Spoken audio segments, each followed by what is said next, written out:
Hey, salut les gomans, c'est Haran Max et aujourd'hui on se retrouve pour une nouvelle vidéo review. Review dans laquelle nous n'allons pas traiter un set, mais bien deux sets. Puisque nous nous retrouvons dans ce nouveau format sur ma chaîne, c'est les Maxi Review dans lesquels nous allons confronter deux sets afin de savoir lequel est le meilleur.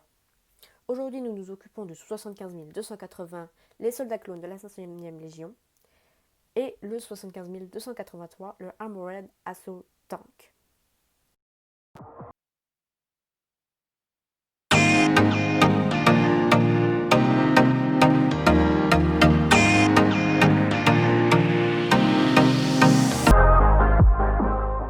Nous voici donc avec le premier set, le 75 280, les soldats clones de la 501e Légion, destiné aux enfants de plus de 7 ans. C'est un set qui a été très attendu et demandé par les fans de Lego Star Wars, et que Lego a décidé de faire pour la modique somme de 30 euros. Il faut savoir qu'un Battle Pack, normalement, ça coûte 15 euros, mais là, Lego a doublé le prix pour nous rajouter 2 droïdes et un véhicule. Donc on va d'abord commencer par les figurines. Pour cette première figurine, nous avons le 501e Jet Trooper. Donc les Jet Troopers, on en a déjà eu pour l'épisode 9, mais cette fois-ci, on nous propose une version clone des Jet Troopers. On peut apercevoir ce personnage dans Battlefront 2 ainsi que dans la saison 7 de The Clone Wars. Elle est exclusive de la tête aux pieds, des jambes, du torse, du casque et également de la tête.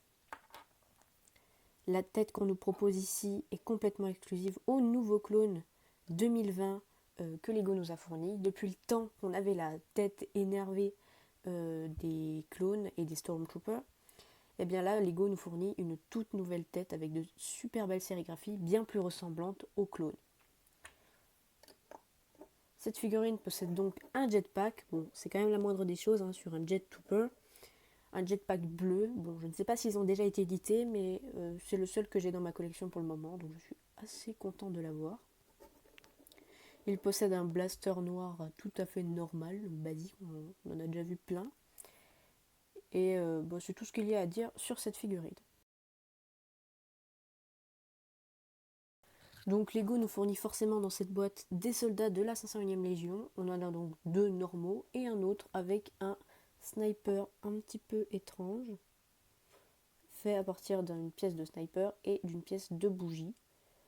Moi je trouve qu'il fait son effet, il est plutôt pas mal. Mais regardons de plus près la figurine. Donc les jambes, ce sont les mêmes que celles du Jet Trooper. Le torse exclusif, le casque qui désormais possède des petites traces grises sur les côtés qui n'étaient pas présentes sur les anciennes versions de casque. Moi je trouve ça super sympathique, j'ai vu des gens qui n'aimaient pas trop, mais bon, moi je trouve que ça ressemble plus au clone. Et donc la tête, voilà, donc toujours la même, parce que ce sont quand même des clones à la base. Et moi je trouve que vraiment la tête va bien aussi. Je suis ravie de ces petits clones que je trouve super beaux, bien mieux que les anciens. Lego aurait pu tout simplement nous fournir les anciens dans cette boîte et puis pas faire d'efforts, et voilà quoi. Mais ils ont quand même réussi à nous faire des clones complètement exclusifs et ça, c'est super bien. Petit coup d'œil très rapide pour les deux droïdes qui nous sont fournis dans cette boîte, puisqu'ils sont complètement simples et aucune sérigraphie dessus. Ce sont juste des droïdes qu'on a depuis très longtemps. Mais bon, on peut quand même les ajouter à notre collection, puis ça, c'est pas trop mal. Passons au set. Donc dans ce set, on nous fournit le TRTT de la 501e et le Bark Speeder de la 501e. On va commencer par le TRTT, puis après on passera au Bark Speeder. Donc le TRTT de la 501e, beaucoup disent qu'il est un peu trop grand, mais personnellement moi je le trouve bien comme ça. Même s'il est trop grand par rapport à l'échelle du film ou de la série, eh ben, je trouve bien comme ça, il est très beau. Pour moi, c'est un mélange entre celui de 2013 et celui de 2019. Donc 2013, c'était déjà un TRTT de la 501e. Et celui de 2019, c'est un TRTT de Kashyyyk, si je ne dis pas de bêtises. C'était pour les 20 ans de Lego Star Wars. Donc moi, j'avais aucun des deux, donc c'est super bien d'avoir ce petit TRTT. Donc si on regarde en fonctionnalité, on a à l'arrière une petite paire de jumelles posée sur le TRTT. Et on a un autre endroit pour accrocher une arme, et c'est celui du pilote. Le pilote est donc sur la boîte celui qui possède ce petit sniper dont je vous ai parlé tout à l'heure. Donc on peut le clipser juste là pour ranger le petit sniper. Voilà. Donc au niveau du poste de pilotage, il est très bien réalisé. Moi j'aime beaucoup ces petits détails là, on dirait un petit peu des torpilles, je sais pas trop ce que c'est, mais c'est assez beau. Le petit écran, voilà, c'est toujours bien d'en avoir. Et le petit siège où est-ce qu'on peut mettre donc le pilote, qui est un soldat de la 501e. Voilà, ça ressemble à ça, je trouve ça plutôt beau. Il est assez beau. Donc là, on peut voir des stickers. Il y en a beaucoup dans cette boîte, des stickers. C'est pas forcément un problème. Moi, je suis pas contre les stickers, mais c'est vrai qu'il y en a quand même beaucoup dans cette boîte. Donc là, il y a écrit 501. De l'autre côté, pareil. Et au milieu, des petits symboles. Très, très joli. Un lance-stud. Donc le lance-stud, personnellement, moi, je ne les utilise pas. Donc je risque de le remplacer assez rapidement pour en faire un autre canon. Bien plus beau, je pense. Et d'autres détails un petit peu sur les jambes avec les articulations. Les articulations qui, pour moi, il faudrait vraiment qu'ils changent ça parce que ça, c'est l'un des seuls défauts, c'est qu'en fait on peut pas le faire marcher vraiment parce que ça c'est compliqué de le faire marcher comme ça. Bref, ça part dans tous les sens, c'est un peu compliqué. C'est bien pour le stop motion après, mais bon, après pour faire comme ça, c'est pas super génial. Voilà, c'est tout ce que j'ai à dire pour ce TRTT. On passe maintenant au Bark Speeder. Donc voici le petit Bark Speeder de la 501e, voilà. Donc quand je parlais tout à l'heure de stickers qui ne sert absolument à rien, ben voilà par exemple. Ou même cette petite pièce là, qui est complètement tartinée de stickers. Il y en a partout. Donc je sais pas trop ce que vous en pensez, mais personnellement je trouve qu'une pièce où il y a trop de stickers, ça fait trop, ça surcharge, ça va pas. Le Bark Speeder, donc on peut y mettre pareil un clone, donc moi je vais y mettre celui-ci, voilà. Et donc ce clone, on lui retire son blaster et on peut le mettre à l'intérieur sur son petit siège qui est très bien fait d'ailleurs. Je vais vous montrer le petit siège. Voilà, le petit siège très sympathique. On peut y mettre la figurine, voilà. Et les mains s'accordent parfaitement avec le guidon et ça c'est génial. Enfin, les manettes. Voilà. Et le petit problème qu'on n'avait pas sur le TRTT, c'est pour le petit blaster. Voilà, le petit blaster qui du coup nous reste entre les mains. Et on ne sait pas vraiment quoi faire, puisqu'en fait on ne peut le mettre absolument nulle part. J'ai vérifié sur la notice, vraiment on ne peut pas mettre le blaster. Même sur les TRTT, c'est impossible de mettre le blaster du pilote du Bark Speeder. Donc c'est un petit peu dommage. Bon, on ne va pas non plus dire que le set est nul juste à cause de ça, hein, parce qu'il a plein de qualités, mais ça, c'est un petit peu dommage quand même. On a donc ici des petits canons à l'avant, voilà. J'aime beaucoup quand ils font des petits canons à partir de blaster, je trouve ça super sympa. Des lance-stud encore, ça, bon, ceux-là ils sont plutôt pas mal incrustés, je les trouve pas trop moches, ça va. J'aime beaucoup aussi quand on le met comme ça, attendez je vais vous montrer, on a donc plusieurs parties, voilà. Et ce qui est sympa, c'est que si on est moqueur, on peut certainement retirer cette partie. Et grâce à ça, on peut certainement faire le sidecar. Donc ils avaient déjà fait un Bark Speeder avec un sidecar et ça c'était génial. Peut-être pareil que je le ferai, hein. Ça pourrait être cool d'avoir le petit sidecar à côté. Mais bon là pour le moment j'aime bien pareil comme ça. Petit défaut c'est ici je trouve que ça fait un peu carré. Bon je sais pas si c'est comme ça dans la série, mais je trouve qu'ici ça fait vraiment très très carré. Ça fait un peu étrange mais bon bah, on peut dire que ça va, hein. Donc voilà, c'est un bon petit Bark Speeder. Ça faisait un moment qu'on n'en avait pas eu quand même. Donc on va pas pleurer pour rien quand même. Je trouve qu'il est super sympathique, hormis voilà, le petit problème du blaster hein, qui nous reste entre les mains. C'est un peu dommage, mais bon. Pour finir sur ce set, je dirais qu'il est super bien, hormis quelques trucs qui sont un petit peu en trop. Par exemple les droïdes, je les aurais pas mis personnellement si j'avais fait la boîte, je les aurais pas mis. Je trouve qu'ils servent un peu à rien. Bon après c'est vrai que ça fait quand même des petits ennemis. Et puis le Bark Speeder qui est quand même quelques pièces supplémentaires qui est super beau, mais personnellement je préfère le TRTT au Bark Speeder. Et bah, je pense que sinon cette boîte est très très très bien. mais est-ce qu'il est mieux que le AAT qu'on va voir juste après? Je ne sais pas. On se retrouve donc avec le set 75283, le Armored Assault Tank AAT, destiné aux enfants de plus de 7 ans. Ce set n'était donc pas très attendu au moment où est-ce que les noms des boîtes ont été révélés. Et puis quand la boîte est sortie, on a tout de suite vu la figurine donc de Ahsoka en saison 7 de Clone Wars et tout le monde forcément a été bien plus hypé par cette boîte. Personnellement, moi je la voulais directement parce que je voulais un AAT et là je suis très contente de l'avoir. On va commencer tout de suite par les figurines. On commence tout de suite par la figurine la plus attendue de ce set, c'est la figurine de Ahsoka Tano. Au passage, elle avait des sabres laser mais je lui ai enlevé pour qu'on voit mieux la figurine.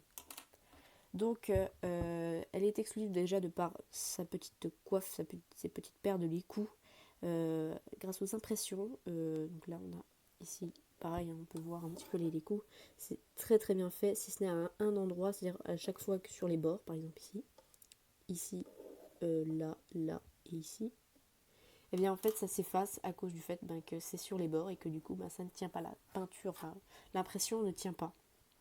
Elle a également son petit serre-tête qui est exclusif donc. Et une très très jolie tête parce qu'elle est contente, là elle est très contente. Et une autre, je suis un petit peu moins convaincue, je vais pas vous mentir, c'est celle-ci, la tête où est-ce qu'elle est pas très contente. Je suis pas très convaincue par cette tête, hein. Je la trouve un peu bizarre, on sait pas trop si elle sourit ou est-ce que si elle est énervée, franchement j'arrive pas trop à... Bref. Bon, d'ailleurs je vais en profiter pendant qu'il n'y a pas sa paire de l'écoute pour vous montrer un petit peu mieux le torse. Voilà, avec des impressions dorées vraiment magnifiques. Je trouve que c'est très très fin, le trait est extrêmement fin, je trouve ça très très beau. Avec les jambes, bon les jambes c'est un petit peu une déception quand même parce qu'elle a les jambes grises. J'aurais préféré qu'il fasse les jambes bleues et que par-dessus il rajoute une peinture grise pour pouvoir faire les jambes, enfin les pieds plutôt. Là on voit ses bottes, hein. Donc là les parties grises, pour ceux qui ne le savent pas, ici c'est un petit peu ses bottes qu'elle a sur Mandalore dans la saison 7 de The Clone Wars. Je vous propose de passer tout de suite à la prochaine figurine. On passe tout de suite à l'autre figurine qui est très attendue dans cette, c'est la figurine du clone de la 332e Légion. La 332e Légion, c'est une légion créée spécialement pour Ahsoka pour se rendre sur Mandalore pendant la saison 7 de The Clone Wars.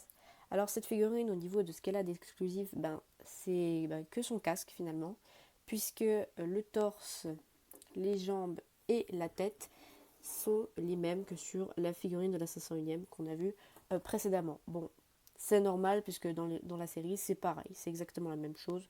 Donc on peut pas vraiment leur en vouloir pour avoir fait quelque chose de réaliste. Donc pareil, hein, je vous remontre vite fait la tête qui est juste vraiment magnifique. Hein. Moi je ne vois pas trop ce qu'on peut lui reprocher. Je la trouve super belle. Voilà, donc je trouve qu'elle a le ceinturon quand même, la ceinture quand même bien plus grosse que, que dans la version précédente des clones. Ça fait un petit peu difforme, ça fait un peu étrange, je sais pas trop ce que vous en pensez. Dites-le moi dans les commentaires. Le dos est très très détaillé, il y a vraiment des tout petits traits vraiment. Sur la ceinture par exemple, si on regarde un petit peu ici, là c'est très très très détaillé je trouve. C'est une très très belle, ça reste une très très belle figurine, malgré le fait que son torse et ses jambes soient exactement le même que ceux de la 501e. Bon après, comme j'ai dit, on peut pas vraiment leur en vouloir pour ça. Avec les deux droïdes de la boîte que je préfère à ceux qui sont dans le Battle Pack de la 501e, puisque eux ils ont des impressions sur la tête juste ici et ils ont également le torse d'une autre couleur, un peu vert, kaki, bref. Ils sont déjà apparus dans une autre boîte, dans deux autres boîtes qui sont sorties en 2019, c'était des boîtes pour Kashyyyk. Ils ne sont donc pas exclusifs, mais je les trouve super beaux, malgré je ne les ai pas, donc ça me fait très plaisir de les avoir. Ils sont vraiment super beaux. J'aimerais bien que Lego fasse plus souvent des droïdes comme ceux-là, c'est-à-dire avec des sérigraphies dessus.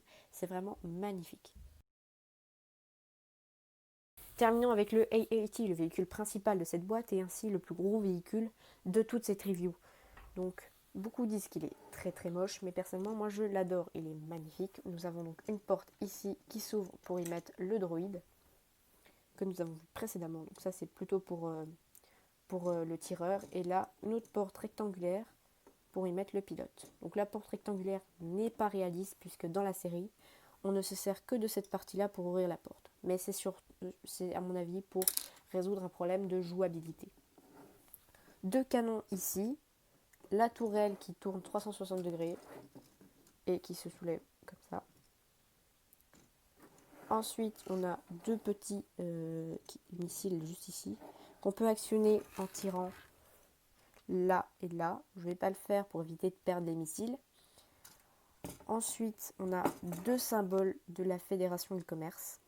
Voilà, donc pareil, hein, c'est assez rare ce genre de symbole, donc il faut quand même les garder. Donc voilà, c'est tout ce que j'ai à dire sur ce AAT. J'ai pas pris trop de temps à vous le présenter, tout simplement parce que c'est assez simple, mais il reste très efficace. On va maintenant passer au verdict. Je vous le rappelle, ici on a affaire à 2 boîtes qui sont sorties en début août 2020 avec le reste de la gamme Star Wars.